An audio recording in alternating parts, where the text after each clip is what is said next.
Piyush sir, अब आपका एक बार फिर से वेलकम है। अब प्लीज आप कंटिन्यू कीजिए सर।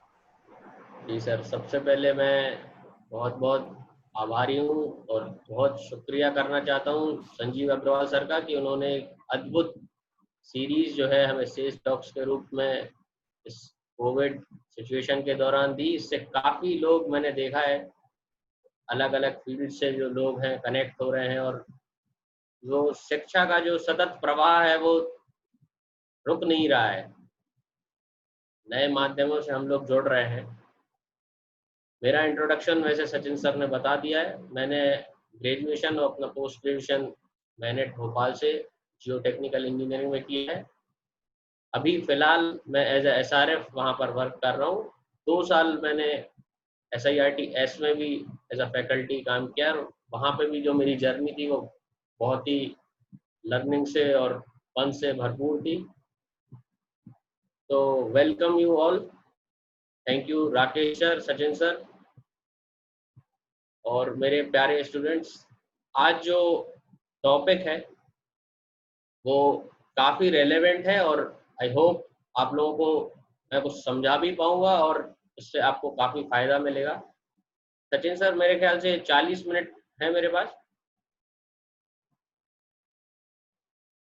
तो यस सर, 40 मिनट है आपके पास। जी 35 मिनट्स करीब मैं अपने लेक्चर और प्रेजेंटेशन के लिए रखूँगा। 5 मिनट अगर किसी को कोई क्वेरी है तो वो अपन ओपन कर। ठीक है, बिल्कुल बिल्कुल स्टार्ट करता हूँ सर मैं। जी जी।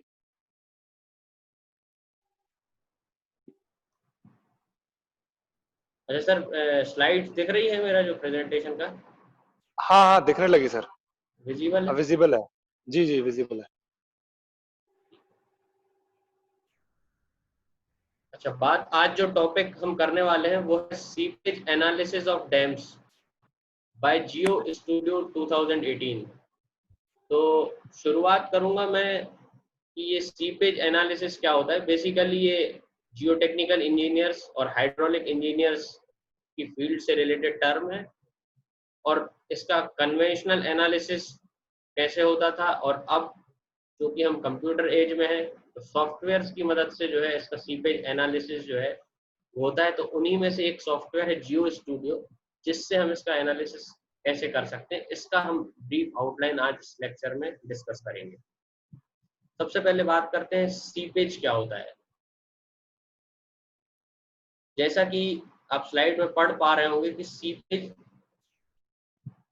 एक प्रकार का लॉस है। डैम का जो पर्पस है पानी को स्टोर करने का, उसमें किसी भी प्रकार का अगर फ्लूइड का लॉस हो रहा है तो उसको हम क्या कहते हैं? सीपेज। सीपेज के कई कारण हैं और सीपेज एक बहुत ही बड़ी समस्या है आज की डेट में। हमारे देश में जितने भी डैम्स हैं इसमें डैम फेलियर तो एक अलग इशू है। अगर डैम एडिक्वेट अमाउंट में सीपेज नहीं रोक पा रहा है तो वही अपने आप में समस्या है, क्योंकि एक पर्टिकुलर हेड ऑफ वाटर चाहिए होता है डैम को प्रॉपर फंक्शन करने के लिए। और अगर बहुत ज़्यादा सीपेज है डैम में तो वह फंक्शन ऑटोमेटिकली डिफीट हो जाता है और सीपेज की समस्या जो है वो हमें समझनी है। तो सबसे पहले तो सीपेज कैलकुलेट कैसे किया जाता है, इसके लिए हम बहुत बेसिक फिजिक्स पे जाएंगे। 12th क्लास से लगभग लगभग हम पढ़ने लगते हैं और फ्लूइड मैकेनिक्स के सब्जेक्ट में हम एक टर्म पढ़ते हैं, डार्सीज लॉ। डार्सी लॉ हमें क्या बताता है कि हाइड्रोलिक ग्रेडियंट और परमेबिलिटी दो चीजें। परमेबिलिटी जो कि मीडियम की प्रॉपर्टी है। मीडियम मतलब अर्थ डैम अगर है तो सॉइल, ग्रेविटी डैम है तो कंक्रीट। जो भी जिस भी मटेरियल से आपका डैम बना हुआ है उसके अंदर वो मटेरियल कितना परमिएबल है। और हाइड्रोलिक ग्रेडियंट क्या बताता है कि अपस्ट्रीम साइड और डाउनस्ट्रीम साइड। देखिए डैम में दो साइड होती है, एक अपस्ट्रीम और एक डाउनस्ट्रीम। दोनों साइड में वाटर के लेवल का डिफरेंस क्या है। इन दोनों चीजों से डिटरमाइन होता है कि वेलोसिटी ऑफ फ्लो, जो पानी डैम से बहेगा अंदर से बहेगा वो किस स्पीड से जाएगा। जितनी स्पीड से पानी जाएगा उतने जल्दी डैम हमारा खाली हो जाएगा। आई होप इतनी बात अभी तक आप लोगों को समझ में आई होगी। हमने दो चीजें पढ़ी, एक सीपेज क्या होता है और दूसरा डार्सीज लॉ, जो इस सीपेज को क्वांटिफाई करने के लिए एक सीधा सा नियम देता है, V इज इक्वल टू के आई। यहाँ V वेलोसिटी ऑफ फ्लो है, K परमेबिलिटी है और I hydraulic gradient, hydraulic conductivity. ये एक सिंपल सा डायग्राम आप अपनी स्क्रीन पर देख रहे हैं। इसमें परमेबिलिटी को डिफाइन किया गया है। परमेबिलिटी असल में नंबर ऑफ वॉइड्स या वॉइड रेशो से हम कंफ्यूज नहीं करेंगे। परमेबिलिटी जो टर्म है वो ये बताती है कि फ्लूइड, कोई भी फ्लूइड, वो पानी हो, वो ऑयल हो या अदर कोई फ्लूइड हो, वह वो किसी भी मीडियम से कितनी आसानी से बह सकता है। जैसे आप देख रहे हैं यहाँ पे एक लूज सॉइल है, उसमें पानी इजीली वहां से फ्लो कर सकता है, और डेंस सॉइल है, इसमें पानी को बहने में थोड़ी सी कठिनाई आएगी। तो परमेबिलिटी का वॉइड से कनेक्शन तो है, बट जनरली ये, इसकी अगर अपन डेफिनेशन की बात करें तो वो क्या है कि ease of fluid flowing. Ease मतलब कि जितने आसानी से अगर फ्लूइड बह जाएगा उतनी ज्यादा परमेबिलिटी कहलाएगी। इसीलिए जो हमारी काली मिट्टी है या कोहेसिव सॉइल है, जिनके पार्टिकल्स छोटे छोटे हैं, इनकी परमेबिलिटी बहुत कम होती है, और अर्थ डैम्स में जनरली हम इन्हीं का यूज करते हैं। और जो बड़े बड़े पार्टिकल्स की सॉइल है, जैसे सैंड है, बोल्डर्स हैं, ग्रेवल्स हैं, इनकी परमेबिलिटी काफी हाई होती है और इससे पानी इजीली सीप आउट हो जाता है। ठीक है, चलिए, ये जो है टिपिकल रेंज एक इस चार्ट में दिखाई गई है। परमेबिलिटी को अपन सेंटीमीटर पर सेकंड में मेजर करते हैं। ये यूनिट अगर आपको याद आ रहा हो तो ये वेलोसिटी की यूनिट है। ठीक है ना, ये वेलोसिटी बता रहा है हमें कितनी वेलोसिटी से पानी मूव कर रहा है। तो आप देखेंगे एक तरफ क्ले है जिसकी परमेबिलिटी की वैल्यू 10⁻⁻⁶ सेंटीमीटर पर सेकंड है, और एक तरफ ग्रेवल है जो 1 सेंटीमीटर पर सेकंड। 1 सेंटीमीटर पर सेकंड से आप समझ सकते हैं कि अगर आप 1 मीटर एरिया की बात कर रहे हैं तो पानी कितनी स्पीड से वहां से बह रहा है। आपने जस्ट पानी रखा और पानी नीचे बह गया। इस टाइप का अगर मटेरियल जैसे ग्रेवल है, इसकी परमेबिलिटी बहुत हाई होती है। क्ले है, इसकी परमेबिलिटी बहुत लो है, बहुत लो परमेबिलिटी है, मतलब सालों लग जाते हैं उस पानी को निकलने में। ठीक है, देन परमेबिलिटी, दो घटक हमने यहाँ पे देखे थे। डार्सीज लॉ में दो कंपोनेंट है, एक हाइड्रोलिक कंडक्टिविटी और एक परमेबिलिटी। तो हमने अभी एक बात की परमेबिलिटी की, देन दूसरा जो कंपोनेंट है वो क्या है, हाइड्रोलिक ग्रेडियंट। हाइड्रोलिक ग्रेडियंट में क्या होता है कि पानी का जो हेड है, हेड यानी पोटेंशियल एनर्जी, पानी का हेड किसी पॉइंट पे सपोज कर लीजिए ए है और दूसरे पॉइंट पे हेड बी है, हमेशा पानी हायर हेड से लो हेड की तरफ फ्लो करता है। ये एक जनरल कॉमन सेंस से भी हम जानते हैं। हाई ऑल्टीट्यूड पे पानी है, पहाड़ से नीचे की तरफ पानी आएगा। ठीक है, तो जो हायर ऑल्टीट्यूड से लोअर ऑल्टीट्यूड का जो डिफरेंस है हेड का, वो कहलाता है head difference, divided by the length, और उस पानी को उस रास्ते में कितना ट्रेवल करना पड़ रहा है वो लेंथ, उससे डिवाइड करते हैं तो हमको एक टर्म मिलती है जो कहलाती है हाइड्रोलिक ग्रेडियंट। तो इन दोनों कंपोनेंट से हमारा डार्सीज लॉ बनता है, हाइड्रोलिक ग्रेडियंट और परमेबिलिटी। ठीक है, इसी को समझाने के लिए एक और तरीका है बर्नौलीज इक्वेशन। बर्नौलीज इक्वेशन क्या कहती है कि पानी के पास तीन प्रकार की एनर्जी है, एक काइनेटिक एनर्जी, एक स्ट्रेन एनर्जी और एक पोटेंशियल एनर्जी। काइनेटिक एनर्जी कैसे है पानी के पास, उसके फ्लो के कारण, उसके अंदर जो वेलोसिटी है उसके कारण। स्ट्रेन एनर्जी कैसे है, उसके अंदर प्रेशर के कारण, प्रेशर जैसे कि अपन जो मोटर का यूज कर रहे हैं वो भी एक प्रेशर एनर्जी है। पोटेंशियल एनर्जी कैसे है, उसकी हाइट के कारण with respect to any mean surface. जैसे पहाड़ से अगर पानी जमीन की तरफ आ रहा है तो वो किस एनर्जी को यूज कर रहा है, पोटेंशियल एनर्जी को अपनी। ठीक है ना, अगर अपन पंप से पानी कहीं पे चढ़ा रहे हैं तो किस एनर्जी को यूज कर रहे हैं, प्रेशर एनर्जी को यूज कर रहे हैं। तो ये बर्नौली इक्वेशन भी हमें समझने का एक तरीका।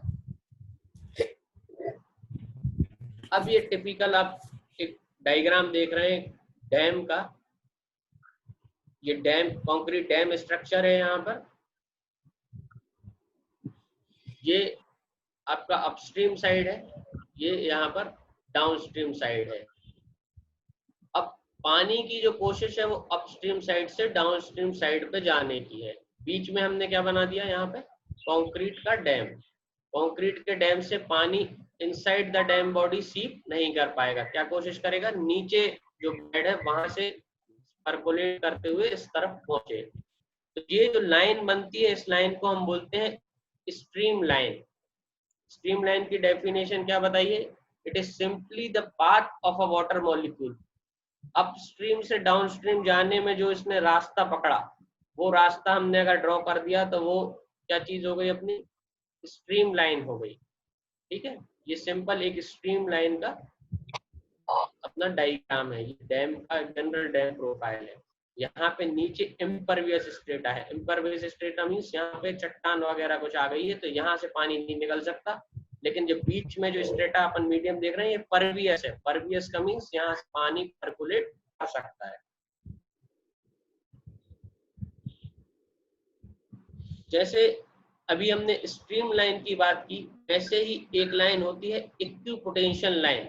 इक्विपोटेंशियल लाइन जो आप ये वाली ब्राउन रंग से देख रहे हैं, इक्विपोटेंशियल लाइन का मतलब होता है ये एक ऐसी लाइन है, इसमें जो टोटल हेड की वैल्यू है इस लाइन के अलोंग कांस्टेंट है। मतलब इस लाइन के अलोंग कोई भी फ्लो नहीं होगा, जो भी फ्लो होगा इस लाइन के परपेंडिकुलर डायरेक्शन में होगा। जो ब्राउन लाइन देख रहे हैं, यहाँ से कोई पानी फ्लो इसमें नहीं होगा इस लाइन के अलोंग, इसके परपेंडिकुलर डायरेक्शन में फ्लो होगा। तो ये स्ट्रीम लाइंस और इक्विपोटेंशियल लाइन का जो जाल बनता है, इनका जो नेटवर्क बनता है, इन्हीं को हम क्या बोलते हैं, फ्लो नेट। बहुत सी चीजें आप लोग पढ़ चुके हैं, बहुत सी चीजें इसमें रिपीट मैं कर रहा हूँ। ये जनरल अपन रिवाइज कर रहे हैं कि क्या सीपेज की टर्मिनोलॉजी होती है। ठीक है, फ्लो नेट के बारे में हम ये भी जानते हैं कि स्ट्रीम लाइंस और इक्विपोटेंशियल लाइंस दोनों को इंटरसेक्ट करती हैं कितने डिग्री पर, 90 डिग्री पर। ठीक है, सीपेज निकालने का एक फॉर्मूला होता है, total flow is equals to K. यहाँ पे के परमेबिलिटी है, एच एल क्या है, हेड लॉस। अब यहाँ पे जैसे आप देख रहे हैं पानी इतना भरा हुआ है, अगर अपन इसको हाइट के टर्म्स में सपोज करें 2 मीटर इधर पे हाइट है तो हेड लॉस कितना हो गया, 3 मीटर का। एक जनरल एग्जांपल सपोज करिए ये 5 मीटर हाइट है, ये इधर पे टेल वाटर 2 मीटर का है तो हेड लॉस कितना हो गया, 3 मीटर का। NF number of flow channels और ND number of equipotential drops.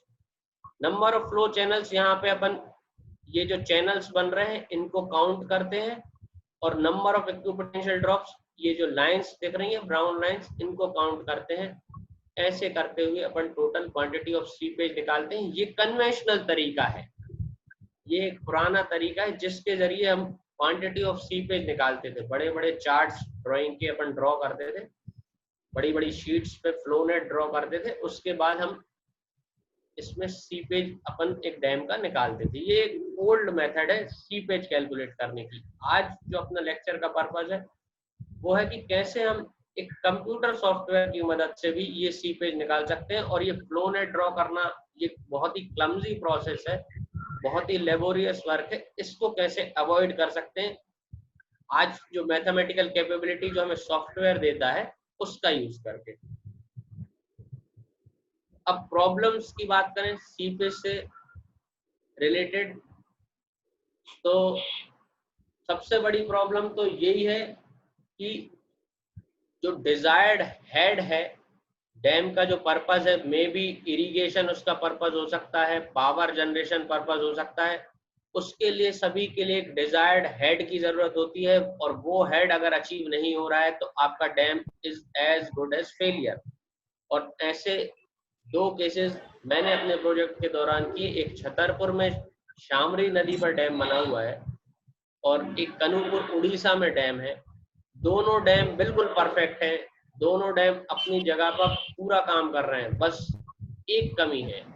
क्या कमी है, दोनों डैम में पानी रुकता ही नहीं। ये वाला जो पोर्शन आप देख रहे हैं ये खाली रहता है, ऐसे ही डैम खाली पड़ा हुआ है। जब पानी नहीं होगा तो डैम तो ऑलरेडी सेफ होना ही होना है, उसको कोई खतरा नहीं है। लेकिन डैम का कोई पर्पस नहीं है, बस वो एक स्ट्रक्चर खड़ा हुआ है, इधर से पानी आता है, वो पूरा पानी जमीन के अंदर परकोलेट कर जाता है। तो ये सीपेज की सबसे बड़ी समस्या है। आई होप सीपेज वाला पार्ट क्लियर है। अब नेक्स्ट हम बढ़ते हैं कि numerical modelling, what, why and how. क्यों न्यूमेरिकल मॉडलिंग हम करते हैं और कैसे हम न्यूमेरिकल मॉडलिंग करते हैं इस सीपेज एनालिसिस की, ये हमारा सेकंड पॉइंट है। सीपेज आई गेस आप सभी लोगों को क्लियर है। सबसे पहले बात मैं करता हूँ कि न्यूमेरिकल मॉडल क्या होता है। देखिए, कोई भी फिजिकल प्रोसेस, कोई भी भौतिक घटना, जो भी फिजिकल प्रोसेस हो रही है, जैसे अपने पेट में डाइजेशन हो रहा है या हमारी सांसें ले रहे हैं हम, रेस्पिरेशन हो रहा है, कोई भी फिजिकल प्रोसेस है, फिजिसिस्ट जो फिजिक्स का व्यक्ति है उसकी पहली कोशिश क्या रहती है, इस फिजिकल प्रोसेस को समझा जाए और इससे रिलेटेड मैथमेटिकल इक्वेशन डेवलप करी जाए, इसको एक न्यूमेरिकल फॉर्म में डाला जाए। न्यूमेरिकल फॉर्म में डालने का मतलब क्या है, कुछ इक्वेशंस के रूप में डाला जाए।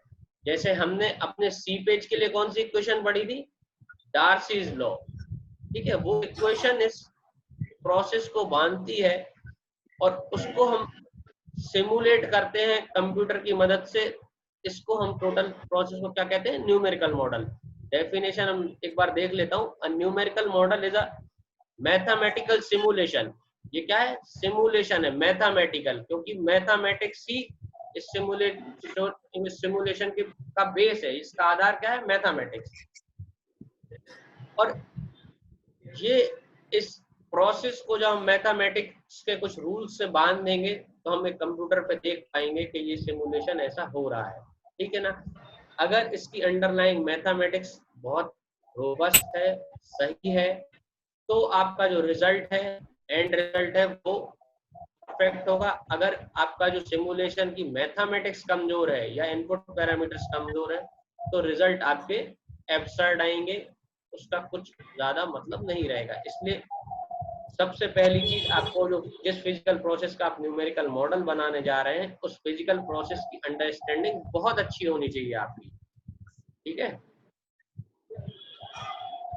अच्छा, अब न्यूमेरिकल मॉडल और फिजिकल मॉडल। फिजिकल मॉडल भी एक चीज होती है, जैसे आपने डैम देखा, डैम का आप एक फिजिकल लो स्केल मॉडल अपने लैब में सेट कर लीजिए सीपेज कैलकुलेट करने के लिए। उस टाइप की मिट्टी ले आइए, उस टाइप का बांध बना दीजिए, उस टाइप का हेड पानी का उसको दे दीजिए। अब पुराने जमाने में या आप अभी भी जो मेगा स्ट्रक्चर में एक बुर्ज खलीफा का जो स्ट्रक्चर है, उसमें उन्होंने फिजिकल मॉडल भी तैयार किए हुए थे उसके, और कई फिजिकल मॉडल्स उनके 2-2 साल तक उसमें टेस्टिंग चलती रहती थी। अंतर क्या आ जाता है फिजिकल मॉडल और न्यूमेरिकल मॉडल में, numerical model can be set up very quickly. Physical model set करने में आपको काफी मटेरियल और सब लगेगा, न्यूमेरिकल मॉडल आपको कंप्यूटर पे सेट करना है, इसमें टाइम कम लगेगा। Physical model is usually limited to narrow set of condition. अब एक फिजिकल मॉडल आपने बना दिया है तो उसमें कंडीशंस आप बहुत ज्यादा वेरी नहीं कर सकते। आप अगर एक टाइप की मिट्टी लेके आपने डैम बना दिया है एक पर्टिकुलर प्रॉपर्टी की, तो अब आप उसको बार बार चेंज नहीं कर सकते हर बार मॉडल में। जबकि न्यूमेरिकल मॉडल में प्रॉपर्टीज आपके हाथ में, आप बार बार उसको चेंज कर सकते हैं, तो ये एक फायदा होता है। एंड एक ग्रेविटी का अकाउंट होता है, जब आप मॉडलिंग थोड़े डीपर स्टेजेस पढ़ेंगे तो वो फिजिकल मॉडलिंग में उसके लिए सेंट्रीफ्यूज का प्रोविजन देना पड़ता है, जो बहुत ही कॉस्टली होता है और उसका सेटअप बहुत बड़ा होता है। जबकि न्यूमेरिकल मॉडलिंग में ये काफी इजीली हो जाता है। देन दूसरा, इसमें कोई लेबर रिक्वायरमेंट नहीं है, किसी को कोई हार्म नहीं हो सकता, कंप्यूटर पे जनरल आपको एक सिमुलेशन देना है। ये लिमिटेशंस बताने का पर्पस ये नहीं है कि न्यूमेरिकल मॉडल कुछ कम ज्यादा है फिजिकल मॉडल से, दोनों के अपने अपने प्लस है, दोनों के अपने अपने माइनस है। यही बात इसमें बताई गई है फिजिकल मॉडलिंग और न्यूमेरिकल मॉडलिंग के बारे में। अच्छा, न्यूमेरिकल मॉडलिंग के बारे में बताने से पहले भी इसका मैं आपको लिमिटेशंस बता दूं। सबसे पहला लिमिटेशन उसमें यही होता है कि कई बार प्रॉब्लम बहुत कॉम्प्लेक्स हो जाती है और बहुत सारे पैरामीटर्स अगर होंगे तो आप न्यूमेरिकल मॉडल शायद उतना रोबस्ट नहीं होगा। ये एक इंजीनियर की जीनियस है कि वो किस प्रॉब्लम को मॉडलिंग के दौरान सिंप्लीफाई कर पाए। आप मॉडलिंग में हर एक छोटे छोटे फैक्टर को अगर अकाउंट करने लगेंगे, सपोज करें कुछ लोग, जैसे मैं डैम की मॉडलिंग करता हूँ, तो वो कहते हैं साहब डैम में हमारे घास भी है वहां पर, अब उस घास को भी अकाउंट में लेना है। वो घास भी कुछ स्ट्रेंथ दे रही है और वास्तव में दे भी रही है, लेकिन अब क्या वो ग्रास है और ग्रास पार्टिकल को उसको इंक्लूड करेंगे या फिर और छोटे छोटे कुछ पार्टिकल्स हैं, कहीं सीढ़ी निकाल दी गई है उसको, तो फिर मॉडलिंग आप फिर करते रह जाएंगे, कोई रिजल्ट तक नहीं पहुंच पाएंगे। तो मॉडल को हमेशा थोड़ा सा सिंप्लीफाई किया जाता है चीजों को समझने के लिए, प्रोसेस को। अच्छा, इसमें बहुत फेमस एक जियोटेक्निकल मॉडलिंग में बहुत फेमस ये बर्लिन ट्राइंगल होता है। जो भी अगर जियोटेक्निकल फ्रेंड्स मेरे जुड़े हुए हैं तो वे ये बर्लिन ट्राइंगल हमेशा याद रखना आप जियोटेक्निकल में। ये बहुत मतलब जियोटेक्निकल का सार आ जाता है पूरा इस बर्लिन ट्राइंगल में। ये बर्लिन ट्राइंगल क्या बता रहा है कि तीनों चीजें इंपॉर्टेंट हैं, तीनों सर्कल। एक पहला है ग्राउंड प्रोफाइल, दूसरा है सॉइल बिहेवियर और तीसरा है मॉडलिंग। तो वो कहता है सबसे पहले तो ग्राउंड प्रोफाइल। आप घर बैठे बैठे किसी डैम का आपने मॉडल बना दिया, आपने रिपोर्ट बना दी, रिजल्ट देख दिया, आप कभी ग्राउंड पे गए ही नहीं, तो फिर जो है काम जो है पूरा आपका गड़बड़ हो जाएगा। तो इधर पे ग्राउंड प्रोफाइल हमें जियोलॉजी और उस जगह की ग्राउंड की स्थिति बताता है। इसके लिए क्या जरूरी है? साइट इन्वेस्टिगेशन और ग्राउंड डिस्क्रिप्शन, ये पहली चीज होनी चाहिए। दूसरा, वहां से सॉइल बिहेवियर। सॉइल बिहेवियर के लिए वहां जो मौजूदा सॉइल है उसके लिए दोनों तरह की लैब टेस्टिंग, फील्ड टेस्टिंग और ऑब्जर्वेशन, ये तीनों चीजें होनी चाहिए। लैब टेस्टिंग के लिए आप लैब में सॉइल लेके आइए, फील्ड टेस्टिंग के लिए आप वहां पर फील्ड में रह के जो अवेलेबल जियोटेक्निकल टेस्ट है वो करें, ऑब्जर्वेशन के लिए आप अपना एक्सपीरियंस यूज करके देखें वहां की ग्राउंड रियलिटी क्या है। ये दूसरा घटक है। तीसरा इसमें जो घटक इंपॉर्टेंट होता है वो होता है मॉडलिंग, न्यूमेरिकल मॉडलिंग, जिसकी हम चर्चा कर रहे हैं। पहले जो दो इनपुट हैं इनके आधार पर ही हम तीसरे पॉइंट पर पहुंचते हैं। और मॉडलिंग के लिए आपको फिजिकल मॉडलिंग की करनी है, एनालिटिकल मॉडलिंग करनी है, ये आपको डिसीजन लेना है। और ये तीनों जब मिल जाते हैं और इनके साथ साथ मिलता है क्या? एम्पिरिसिज्म, प्रेसिडेंट, एक्सपीरियंस और रिस्क मैनेजमेंट। ये क्या कैसे आती हैं? ये चारों चीजें आती हैं कि नंबर ऑफ प्रोजेक्ट्स आपने जितने ज्यादा किए हैं उनसे ये चारों आपके अंदर आती है कि क्या आपका न्यूमेरिकल मॉडलिंग बता रहा है, क्या ग्राउंड प्रोफाइल बता रहा है, क्या सॉइल बिहेवियर। जब ये सारी चीजें कनेक्ट होती हैं तब आप एक कोई प्रिडिक्शन कर पाते हैं। मैं आपको बताऊं, क्योंकि जियोटेक्निकल इंजीनियरिंग में कोई रॉकेट साइंस नहीं है, इसमें बिल्कुल एग्जैक्ट आप कोई भी चीज नहीं बता सकते। मैं तो हमेशा कहता हूँ इट्स जस्ट लाइक एस्ट्रोलॉजी, ये कुंडली बताने जैसा है। ये सूर्य इधर बैठा है, बुध इधर बैठा है, ये सब आपने कुंडली की गणनाएं कर ली, अब आप एक प्रिडिक्शन दे सकते हैं कि साहब आपका भविष्य ऐसा होगा, और एक छोटा सा समाधान दे सकते हैं कि ये आप पाठ करिए साहब 40 दिन में, तो इससे आपका ये फायदा हो सकता है। कभी भी जियोटेक्निकल इंजीनियरिंग एक श्योर शॉट जवाब नहीं दे पाएगा। इसीलिए वो बात करते हैं फैक्टर ऑफ सेफ्टी की, कि जितना ज्यादा फैक्टर ऑफ सेफ्टी क्यों लेना पड़ता है, क्योंकि ये सब चीजें सब एक प्रिडिक्शन की ओर ले जाती है। चलिए, अब न्यूमेरिकल मॉडलिंग वाई का आंसर क्या है? Make quantitative predictions. तो ये कुछ वैल्यूज हमें देता है, कुछ क्वांटिटेटिव वैल्यूज हमें इससे मिल जाती हैं, लाइक कितना सीपेज हो रहा है। Compare alternatives. अल्टरनेटिव्स के लिए एग्जांपल दूं, जैसे डैम में सीपेज हो रहा है, एक हम डायफ्राम बॉल बनानी है हमें उसको रोकने के लिए, तो उसकी क्या साइज होगी। तो वो अल्टरनेटिव हम इस सॉफ्टवेयर की मदद से बार बार हम अलग अलग साइज की बॉल बना के फिर उनके सीपेज चेक करके अल्टरनेटिव्स देख सकते हैं। Identify governing parameters. हम ये पता कर सकते हैं कि कौन सा पैरामीटर जो है वो सबसे ज्यादा रिस्पॉन्सिबल है इस प्रॉब्लम के लिए। सपोज करें परमेबिलिटी रिस्पॉन्सिबल है, या ग्राउंड स्टेट रिस्पॉन्सिबल है, या डैम बॉडी रिस्पॉन्सिबल है, या कुछ और चीज है जो रिस्पॉन्सिबल है, उस मेन पैरामीटर्स को हम आइडेंटिफाई कर सकते हैं। Fourth most important, understand process and train our thinking. ये सबसे इंपॉर्टेंट है कि हम उस प्रोसेस को, कि क्या हो रहा है, इस प्रोसेस को समझ सकते हैं और उस समझ के आधार पर हम अपना डिसीजन ले सकते हैं। ये न्यूमेरिकल मॉडलिंग का मेरे को सबसे इंपॉर्टेंट जो पॉइंट लगता है वो यही कि किसी भी प्रोसेस को हम समझ पाते हैं बेटरली और उसके आधार पर फिर डिसीजन हम लेने में आसानी होती है। अब हाउ टू मॉडल, मॉडल कैसे बनाया जाए, उसके कुछ सिंपल रूल्स हैं। सबसे पहले प्लान आउट योर मॉडल, मतलब कॉपी पे आप एक कॉपी पेन लेके पहले मॉडल बना लेके कौन कौन से इंपॉर्टेंट कंपोनेंट्स हैं, कौन कौन से, ये किसी भी एक जनरल मॉडलिंग की बात कर रहा हूँ। सिंप्लीफाई द ज्योमेट्री, ज्योमेट्री बहुत सिंपल होनी चाहिए, क्योंकि जो ग्राउंड रियलिटी है, ग्राउंड में कई अंडुलेशंस होंगे, ये होंगे, लेकिन जब आप मॉडल बनाएंगे तो शार्प लाइंस ही बनती हैं। तो ज्योमेट्री बहुत सिंपल होनी चाहिए। मॉडल ओनली एसेंशियल कंपोनेंट्स, बहुत सारे कंपोनेंट्स हो सकते हैं आपके मॉडलिंग में जो हो, लेकिन कई हमें इग्नोर करने पड़ते हैं और जो एसेंशियल कंपोनेंट्स हो वो मॉडल करने पड़ेंगे। Fourth is be careful about material properties, ये बहुत इंपॉर्टेंट है। अगर आपकी जो मटेरियल प्रॉपर्टीज है वो ही सही नहीं होंगी तो आपके रिजल्ट्स बिल्कुल गार्बेज हैं, उनका कोई मतलब नहीं है। और ये मटेरियल प्रॉपर्टीज हमें कैसे मिलती हैं? लेबोरेटरी टेस्टिंग से और फील्ड टेस्टिंग से। ये बहुत एक्यूरेट होंगी तभी आपके रिजल्ट्स मॉडलिंग में एक्यूरेट होंगे।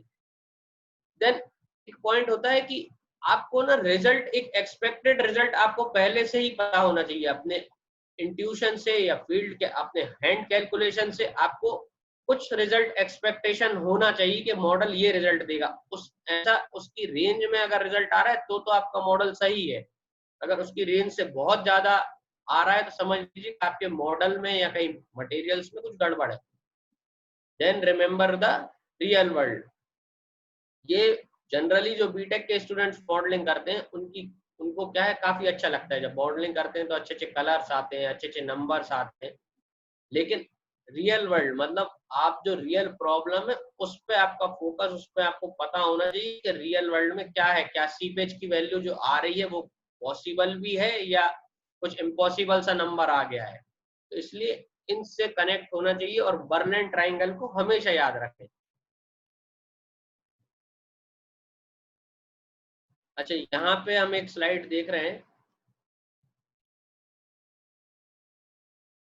इसमें वही बताया है कि कैसे दो ये साइंटिस्ट बात कर रहे हैं और ये कह रहे हैं कि नहीं भाई, 4th डेसिमल प्लेस तक जो है रिजल्ट की एक्यूरेसी आ रही है। लेकिन सिविल इंजीनियरिंग में ना बहुत ज्यादा प्रिसीजन की जरूरत नहीं पड़ती कि हमें 4th डेसिमल प्लेस तक जाना है या 5th डेसिमल प्लेस तक जाना है, हम उसी में लगे हुए हैं। नहीं, हमें तो एक ब्रीफ आइडिया भी मिल जाएगा प्रॉब्लम का तो हम उससे काम चला लेंगे।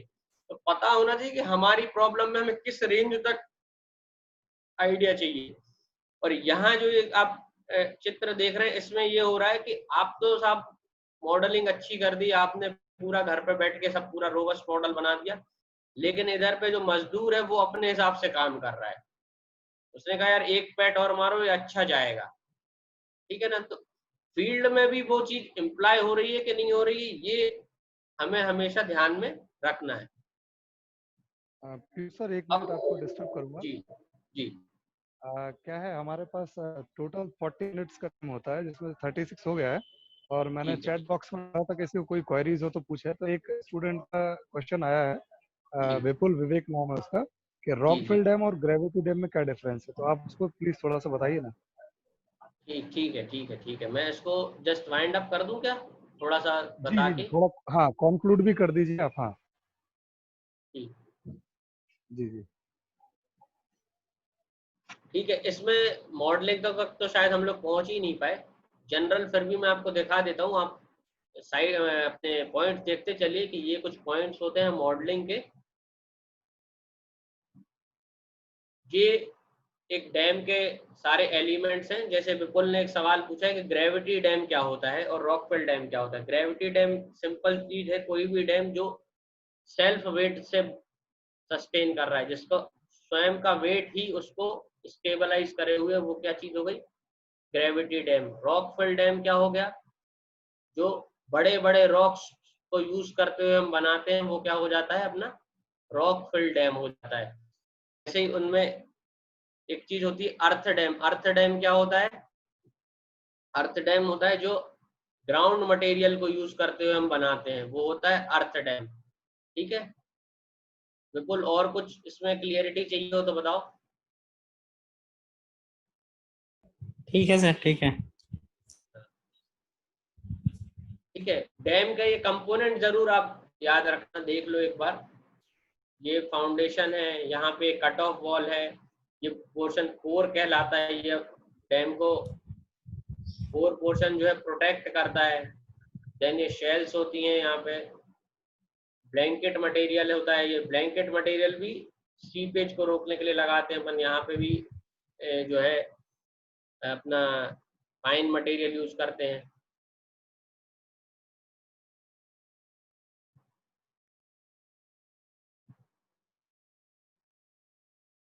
यहाँ पे कुछ मैंने फेलियर्स की बात करी है, किस टाइप के फेलियर्स होते हैं।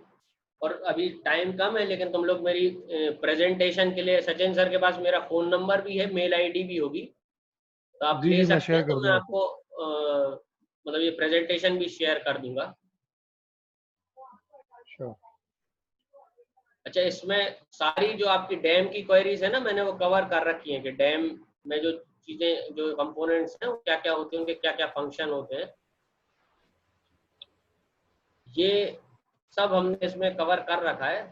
मेरे ख्याल से 1-2 मिनट का टाइम बचा है अब, तो मैं वाइंड अप करूंगा। और मैं थैंक्स करना चाहूँगा राकेश सर का, संजीव अग्रवाल सर का, सचिन सर का, आप लोगों पूरे सेज ग्रुप का। आप लोगों ने मुझे ये अपॉर्चुनिटी दी कि मैं आपसे मिल पाऊँ और इस पे बात कर पाऊँ। अभी मेरे ख्याल से आज सॉफ्टवेयर से रिलेटेड हमारी बात नहीं हो पाई। अगर पॉसिबल हुआ तो शायद सर एक आध हफ्ते के अंदर एक लेक्चर और अरेंज करवा दें, जिसमें हम जियो स्टूडियो के बारे में ही पूरी बात करेंगे।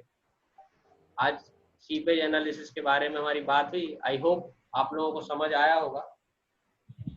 पीयूष सर, ये हम लोग सेज टॉक के बाद एक सर्टिफिकेट प्रोवाइड करते हैं, जिसकी सॉफ्ट कॉपी मैं आपको। सर्टिफिकेट है जी इस सर, टॉक थैंक का, यू सर। जी और सर, आपने बड़े अच्छे शब्दों में सीपेज Full एनालिसिस और certificate। डैम समझाया। जी हम सर, आपका धन्यवाद करते हैं। Thank you sir.